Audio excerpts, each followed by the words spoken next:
स्वागत है आपका मेरे YouTube चैनल जिसका नाम है competition with yes and welcome back to my channel. तो इस चैनल पे आपको इंग्लिश की सीरीज दिख रही है और जिसके अंदर 4 लेक्चर्स हो चुके हैं और अब हम इस सीरीज को आगे बढ़ा ही रहे हैं। तो हम इस सीरीज या इंग्लिश के इस सीरीज में क्या क्या कंप्लीट कर चुके हैं उसको एक बार समझ लेते हैं। तो इंग्लिश के बेसिक को हम अच्छी तरीके से जान चुके हैं, यानी अब हमारा इंग्लिश का बेसिक एकदम क्लियर हो चुका है। दूसरा हमारा यहाँ पर हमने नेक्स्ट जो स्टार्ट करा था वो हमारा नाउन स्टार्ट करा था और नाउन के पार्ट 1 पार्ट 2 आपके इस चैनल पर डले हुए हैं, आप अच्छी तरीके से उन्हें देख सकते हैं। बढ़िया तरीके से एकदम कंप्लीटली बढ़िया तरीके से उसमें समझाया गया, ठीक है। और ये जो नाउन का पार्ट 3 होने वाला है, नाउन का पार्ट 3 यानी नाउन की 2 क्लासें पहले हो चुकी हैं। यानी if you want to see this class, if you want to watch this class, so you will have to watch last class, ठीक है। आपको पहले लास्ट क्लास देखनी पड़ेगी, उसके बाद आप इस क्लास को देखेंगे ताकि आप नाउन को एकदम बेसिक लेवल से एडवांस लेवल तक समझ सकें, ठीक है।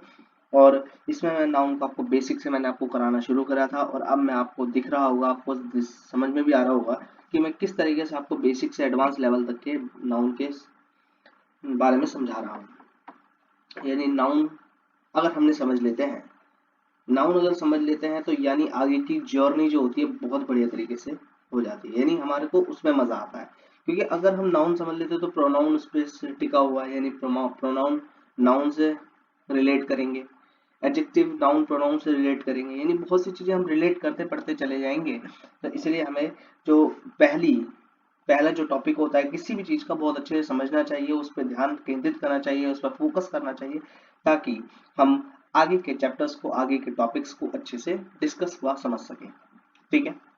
बस मुझे इतना ही बात करनी थी और हर एक चीज रिलेट करते हुए पढ़ेंगे जब हम आगे बढ़ते चलेंगे। तो दोबारा से स्वागत है आपका मेरे इस YouTube चैनल जिसका नाम है कंपटीशन विथ यस, जो कि आपको बहुत बढ़िया तरीके से इंग्लिश के बारे में इंफॉर्मेशन दे रहा है और एग्जाम के पॉइंट ऑफ व्यू से सब चीज इंग्लिश में वही चीज चल रही है जो कि एग्जाम के पॉइंट ऑफ व्यू से इंपॉर्टेंट है, बिल्कुल भी बेकार की बातें नहीं है, ठीक है।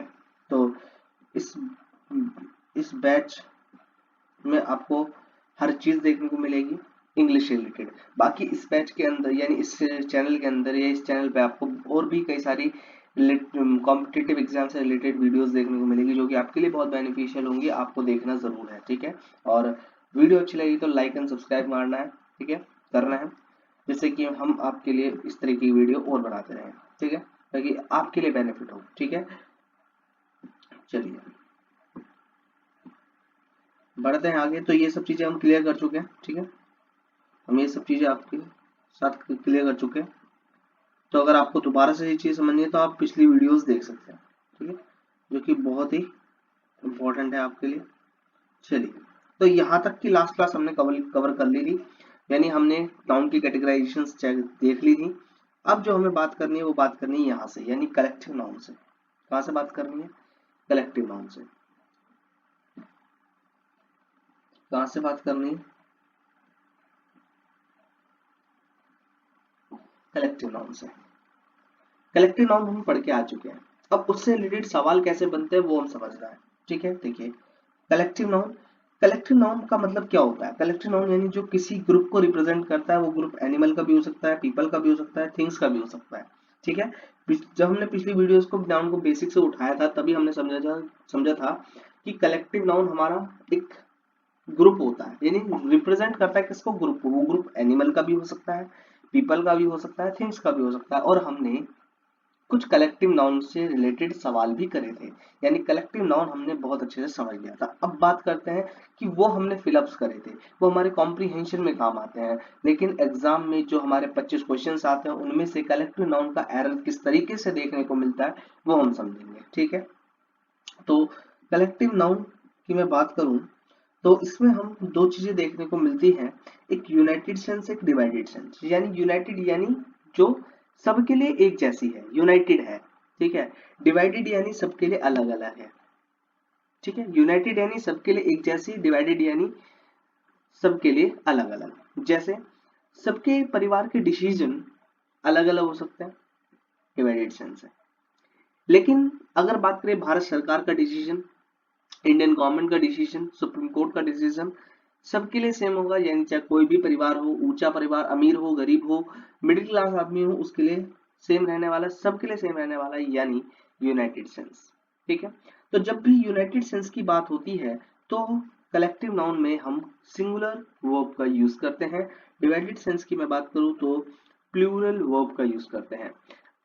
अभी हमें पता है कि हमें थोड़ा बहुत कम समझ में आया, यानी अभी हमने इतना अच्छे तरीके से समझा, लेकिन थोड़ा बहुत फिर भी कम समझ में आया।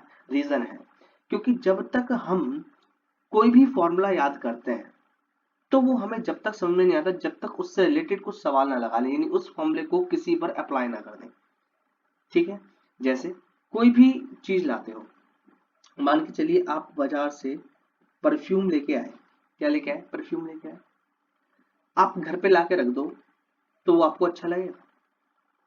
आपको उसकी जो वैल्यू आप देके आए हैं, जो आप उसका प्राइस देके आए हैं, आपको उसकी जब तक सही से रेट पता नहीं चलेंगे जब तक आप उसके यूज नहीं करेंगे, यानी आपके लिए वो जब तक बेकार जब तक आप उसे यूज नहीं करते। इसीलिए आपको वो चीज जब तक समझ में नहीं आएगी जब तक आप उसे यूज नहीं करेंगे। ऐसी फॉर्मूला है, फॉर्मूला जब तक समझ में नहीं आता जब तक आप उसे किसी भी क्वेश्चन में अप्लाई नहीं कर देते। ऐसे ही कलेक्टिव नाउन का ये एक ऐसा फॉर्मूला है जब तक समझ में नहीं आएगा जब तक आप इन क्वेश्चंस में अप्लाई नहीं करेंगे। बात समझ में आ गई? तो आपको अप्लाई करना सीखना होगा। चलिए मेरे साथ अप्लाई करते हैं। ठीक है, मेरे साथ अप्लाई करना सीखते हैं, कोई बड़ी बात नहीं है। चलिए, हमें सिर्फ अपने फॉर्मूले को ध्यान रखना है, कलेक्टिव नाउन यानी यूनाइटेड सेंस तो सिंगुलर वर्ब, डिवाइडेड सेंस यानी प्लूरल वर्ब। ठीक है, तो पढ़ते हैं। सबसे पहले हम सेंटेंस पढ़ते हैं।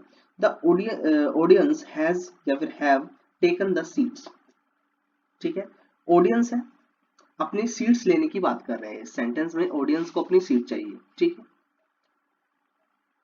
देखिए अब यहाँ पर सवाल है हम हैज का यूज करें या हैव का यूज करें। हम इस हैज का यूज करें या हैव का यूज करें। हमें यहाँ पर लगाना पड़ेगा ऑडियंस, यानी क्या है? कलेक्टिव नाउन है। ऑडियंस कलेक्टिव यानी ग्रुप ऑफ पीपल। ठीक है, अब इसके साथ सिंगुलर या प्लूरल हेल्पिंग वर्ब दोनों में से कोई सी यूज करनी पड़ेगी, कौन सी यूज करें?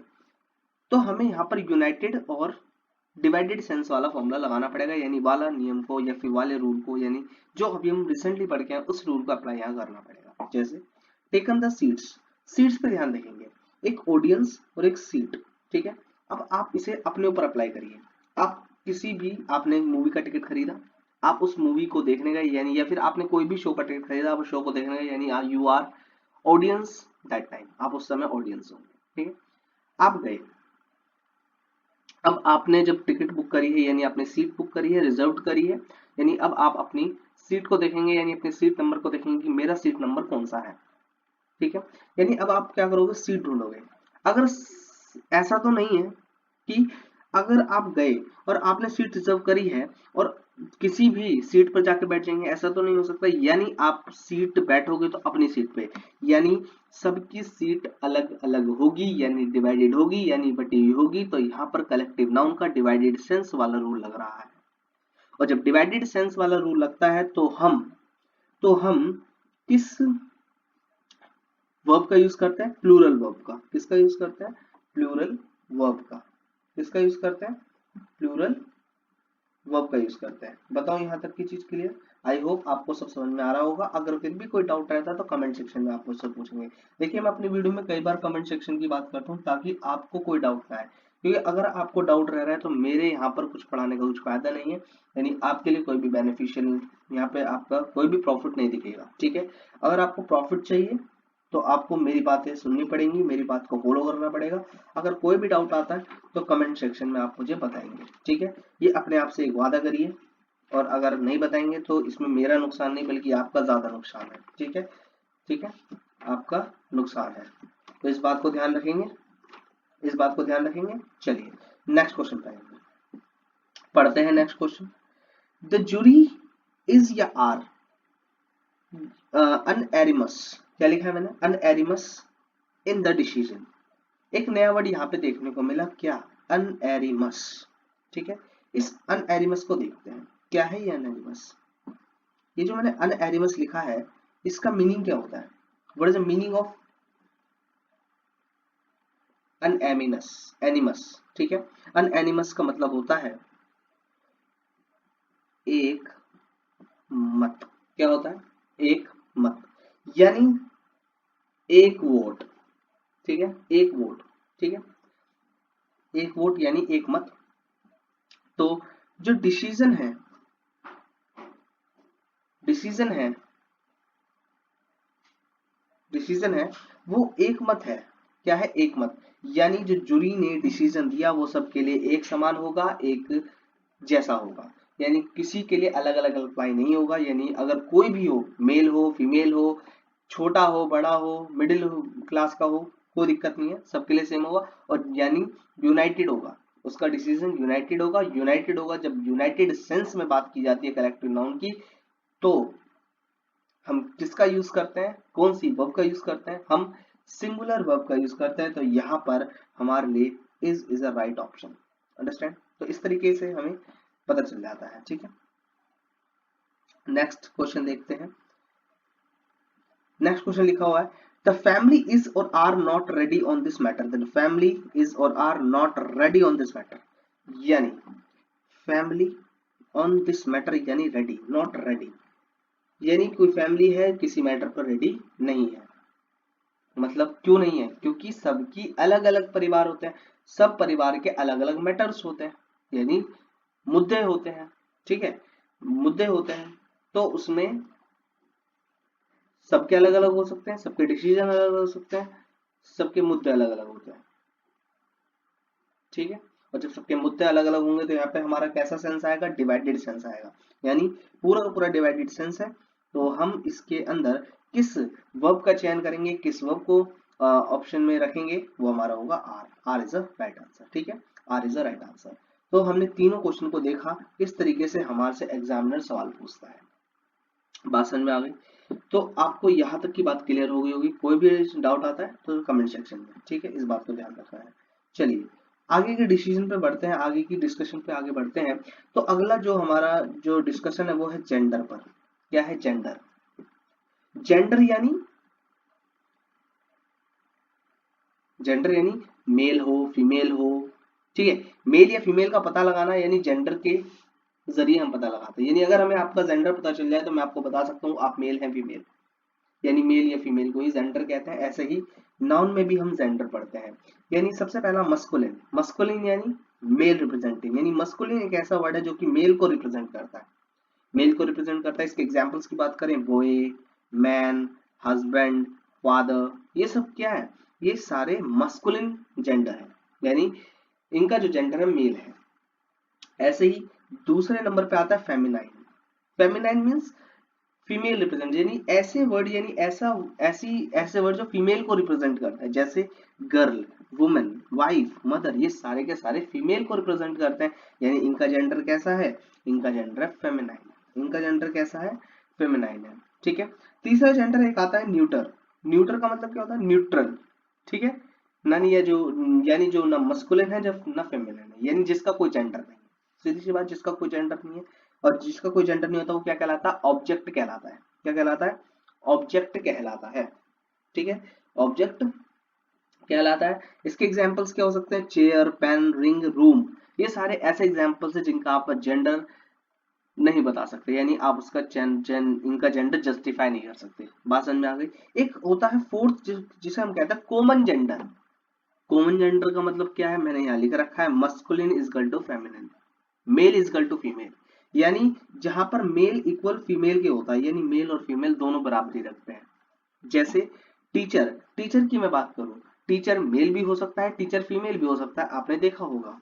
रिप्रेजेंटेटिव, कुछ भी जो रिप्रेजेंट करता है उसे रिप्रेजेंटेटिव कहते हैं, और रिप्रेजेंटेटिव मेल भी हो सकता है और फीमेल भी हो सकता है। नेक्स्ट बात करता हूँ डॉक्टर। डॉक्टर फीमेल डॉक्टर भी होते हैं, मेल डॉक्टर भी होते हैं। बताइए, यहाँ तक की बात क्लियर? ठीक है, और ठीक है, अगर वीडियो पसंद आ रही तो लाइक सब्सक्राइब कर देना, ठीक है। चलिए, तो कॉमन जेंडर हम क्यों पढ़ रहे हैं? देखिए, जनरल इंग्लिश में बात करें कॉमन जेंडर के लिए हम किसका प्रयोग करें? जैसे टीचर है, रिप्रेजेंटेटिव है, डॉक्टर है, ये हमें जेंडर पता नहीं होगा तो हम यहाँ पर किस तरीके के प्रोनाउन का यूज करेंगे? ही, हिज, हिम, इट, शी। अगर हमें पता है मैम मस्कुलिन है तो हम ही का यूज करेंगे।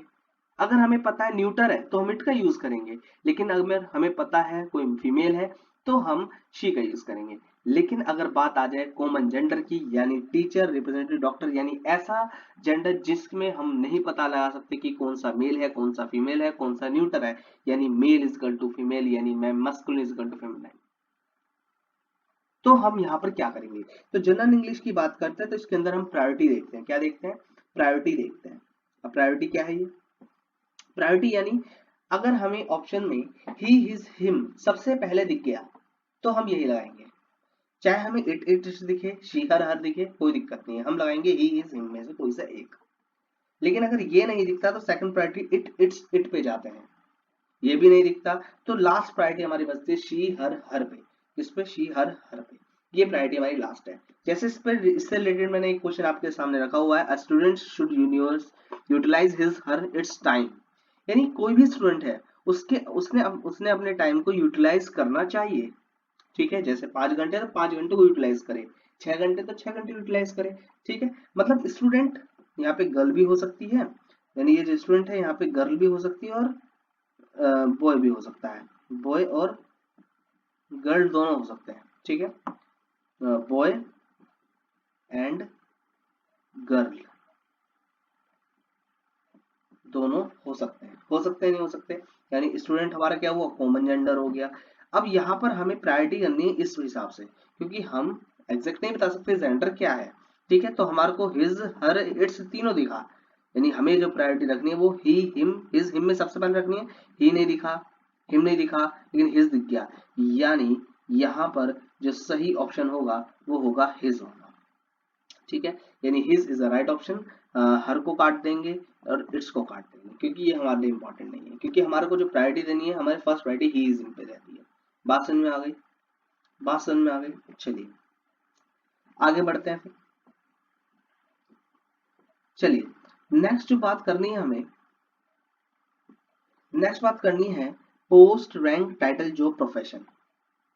जैसे किसी पोस्ट के बारे में बात करें, किसी के रैंक के बारे में बात करें, टाइटल के बारे में बात करें, जॉब के बारे में बात करें, प्रोफेशन के बारे में बात करें।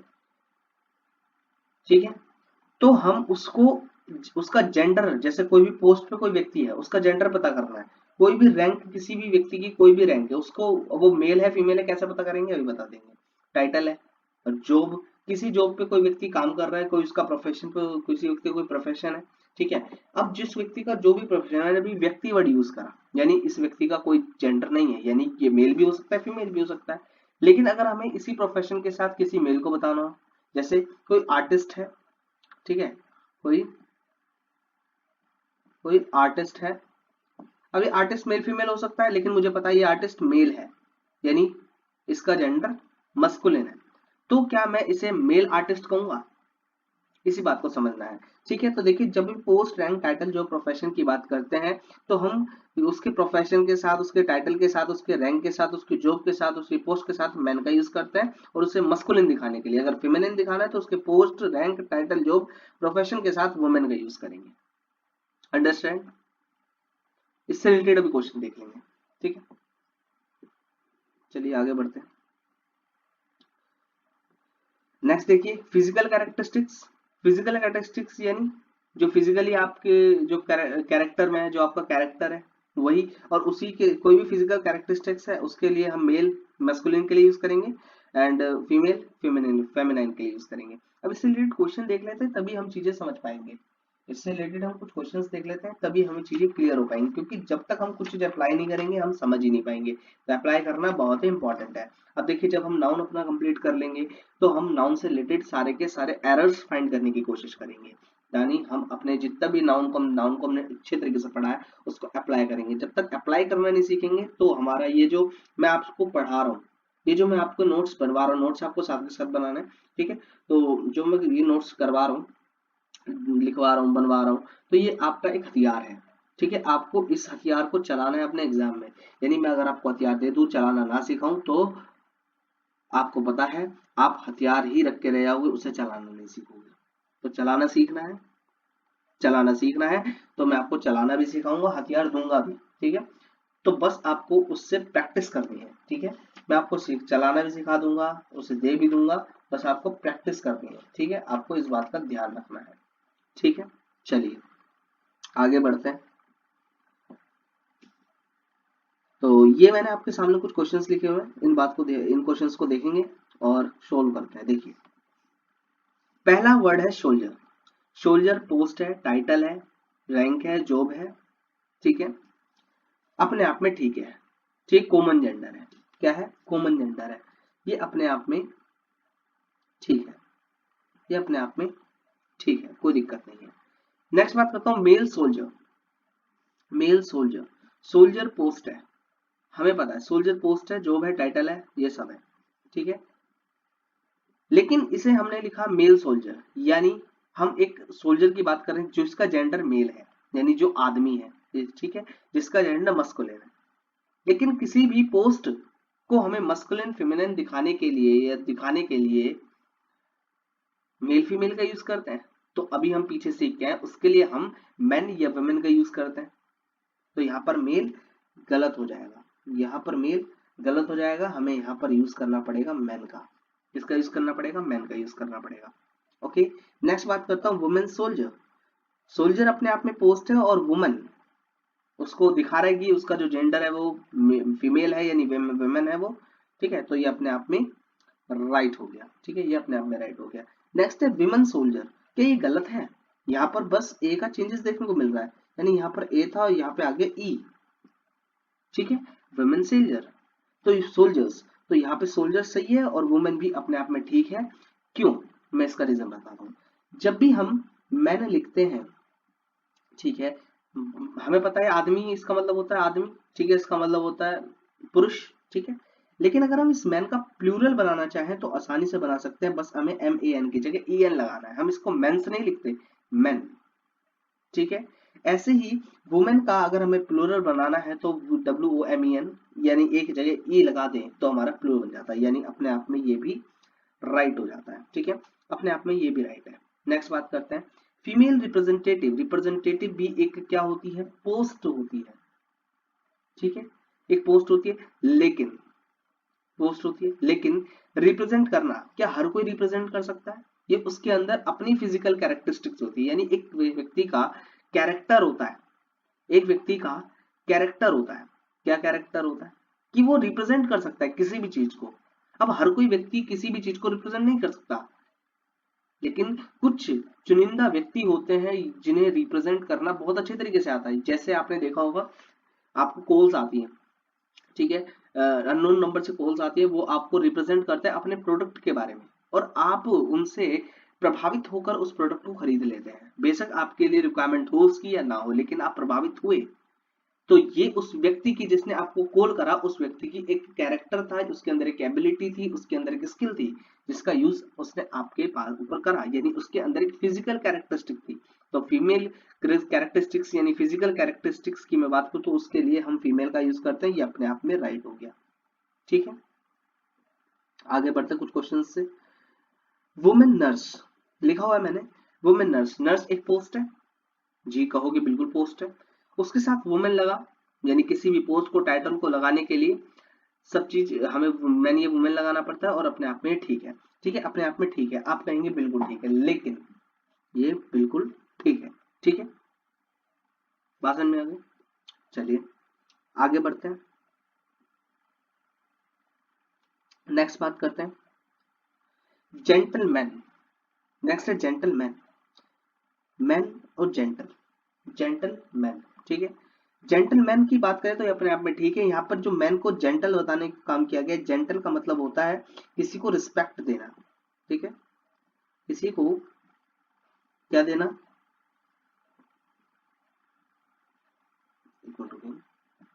किसी को क्या देना? रिस्पेक्ट देना,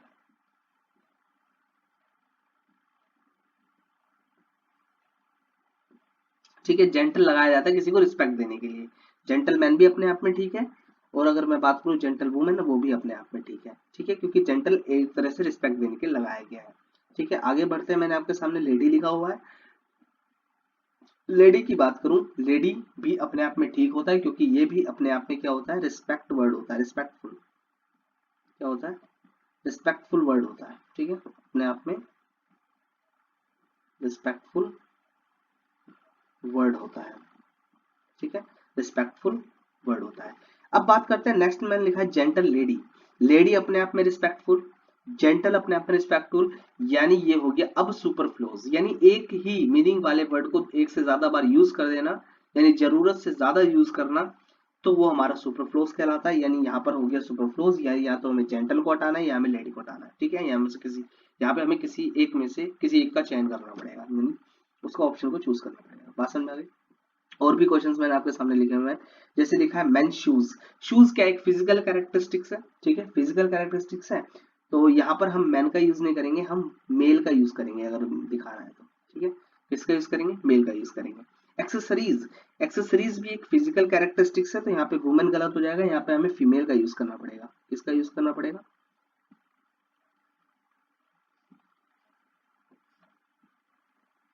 एक मिनट रुकेंगे, मैं सही कर देता हूँ, फीमेल का यूज करना पड़ेगा, ठीक है, फीमेल का यूज करना पड़ेगा। नेक्स्ट बात करते हैं फीमेल डॉक्टर। डॉक्टर, डॉक्टर अपने आप में पोस्ट है, उसके साथ मेल फीमेल का यूज नहीं कर सकते, तो यहाँ पे मेल फीमेल नहीं, हमें वुमेन का यूज करना पड़ेगा। किसका यूज करना पड़ेगा, वुमेन का यूज करना पड़ेगा, ठीक है। नेक्स्ट बात करते हैं, आगे बढ़ते हैं। Next lady doctor. Lady doctor, doctor अपने आप में एक पोस्ट है, लेडी यानी रिस्पेक्टफुल वर्ड। तो एक बात को आपको यहाँ पे ध्यान रखना है कि जब भी हम किसी की पोस्ट, टाइटल, रैंक की बात करते हैं या प्रोफेशन की बात करते हैं, यानी उसके जो पोस्ट है, उसका जो टाइटल है, वो अपने आप में रिस्पेक्टफुल होता है, ठीक है, अपने आप में एक रिस्पेक्टफुल होता है। जैसे अगर आप कोई अधिकारी बनेंगे, यानी आप इनकम टैक्स ऑफिसर बनते हैं, रिप्रेजेंटेटिव ऑफिसर बनते हैं, ठीक है, सीबीआई में जाते हैं, और सब इंस्पेक्टर बनते हैं, दिल्ली पुलिस में जाते हैं, जो भी है आप बनते हैं, ये आपकी पोस्ट होती है और अपने आप में रिस्पेक्टफुल होती है, ठीक है, क्योंकि आपको वहां रिस्पेक्ट मिलती है, ठीक है। तो कोई भी प्रोफेशन है, कोई भी पोस्ट, टाइटल, रैंक वगैरह है, वो आपके रिस्पेक्ट, आपका रिस्पेक्ट होती है, ठीक है, यानी आपकी क्या होती है, रिस्पेक्टफुल वर्ड होता है वो, यानी वो आपको रिस्पेक्ट को, आपके रिस्पेक्ट को ही दर्शाता है। यानी अगर आप अपने किसी को बताओगे कि मैं डॉक्टर हूँ, या मैं पुलिस वगैरह में हूँ, या मैं अधिकारी हूँ, गवर्नमेंट सर्वेंट हूँ, तो आपको अलग ही इज्जत मिलती है, कहते हैं ना, अलग ही इज्जत देते हैं लोग, ठीक है, आपको अलग नजरिए से देते हैं, यानी आपको हर जगह रिस्पेक्ट मिलती है। तो अपने आप में एक रिस्पेक्ट है आपकी पोस्ट, तो यहाँ पर हमें एक रिस्पेक्टफुल वर्ड की कोई जरूरत नहीं है, ठीक है, आगे बढ़े। नेक्स्ट है इंस्पेक्टर, वुमेन इंस्पेक्टर। इंस्पेक्टर अपने आप में पोस्ट है, वुमेन उसके साथ लगाना बिल्कुल ठीक होगा। शूज एक फिजिकल कैरेक्टर से, उसके साथ फीमेल लगाना बिल्कुल करेक्ट होगा, ठीक है। तो जहां एरर्स थी वो हमने देखी, ऐसे ही एरर्स आपको देखने को मिलती है आपके एग्जाम में, ठीक है। यहाँ पे हमने छोटी छोटी एरर्स उठाई, लेकिन एग्जाम में आपको एक बड़े सेंटेंस में यही एरर्स देखने को मिलती है, जो कि आपको फाइंड करनी पड़ती है, और आप नहीं फाइंड कर पाते क्योंकि आपके अंदर प्रैक्टिस की कमी होती है। तो आपको प्रैक्टिस को बढ़ावा देना है, ठीक है, प्रैक्टिस को बढ़ाना है, ठीक है। आई होप आप सब चीज समझ रहे होंगे, और अब भी कोई डाउट है, मैं कह रहा हूँ कमेंट सेक्शन आपके लिए खुला हुआ है, ठीक है, कमेंट सेक्शन आपके लिए खुला हुआ है। आगे हम क्या बात करने वाले हैं, आगे हम बात क्या करने वाले हैं, देखिए, आगे हम जो बात करेंगे वो बात करेंगे नाउन के केसेस के बारे में, यानी नाउन के कितने केसेस होते हैं। देखिए, सबसे पहले मैं बात करता हूँ सब्जेक्टिव केस या नॉमिनेटिव केस। हम सब्जेक्टिव केस को ही नॉमिनेटिव केस कह सकते हैं, कोई दिक्कत नहीं है, ठीक है। इस केस का क्या मतलब है, यानी एक ऐसा केस जिसमें हम नाउन को एज अ सब्जेक्ट यूज करते हैं, नाउन को एज अ सब्जेक्ट यूज करते हैं, यानी noun is used as a subject, understand, subjective case, इसी को नॉमिनेटिव केस कहते हैं। दूसरा हमने लिखा ऑब्जेक्टिव केस या फिर एक्विजिटिव केस। इसका क्या मतलब है, आप इसके इस वाले मीनिंग से इसका मीनिंग निकाल सकते हैं ऑब्जेक्टिव केस से, कि noun is used as an object, यानी नाउन को हम एज अ ऑब्जेक्ट यूज करते हैं अपने सेंटेंस में, ठीक है। यानी नाउन एज अ सब्जेक्ट भी यूज हो सकता है, नाउन एज अ ऑब्जेक्ट भी यूज हो सकता है, इन दो केसेस के हिसाब से, ठीक है। जैसे मैंने एक यहाँ पर सेंटेंस लिखा हुआ है, करण इनवाइटेड सीमा। करण इनवाइटेड सीमा, यानी करण और इनवाइट सीमा, ये क्या है, करण यहाँ पर एक सब्जेक्टिव केस यानी नॉमिनेटिव केस की तरह यूज हुआ है, सीमा ऑब्जेक्टिव केस यानी एक्विजिटिव केस की तरह यूज हुआ है, ठीक है। तो यहाँ पे noun as subject and objective case की तरह हम यूज कर सकते हैं। तीसरा, तीसरा जो केस आता है वो आता है वोकेटिव केस, ठीक है। तीसरा जो आता है वो आता है वोकेटिव केस, दिस वन, ठीक है, यानी noun is for addressal purpose, यानी किसी को एड्रेस करने के लिए जो केस यूज किया जाता है, जो नाउन यूज किया जाता है, उसी को हम वोकेटिव केस कह सकते हैं। नहीं समझ में आ रहा है, इसको हम एग्जाम्पल के जरिए समझेंगे तो और अच्छे से समझ में आ जाएगा। जैसे राहुल, मैंने क्या लिखा, Rahul, Rahul you came late today, Rahul you came late today, यानी यू केम लेट टुडे यानी राहुल लेट आया है।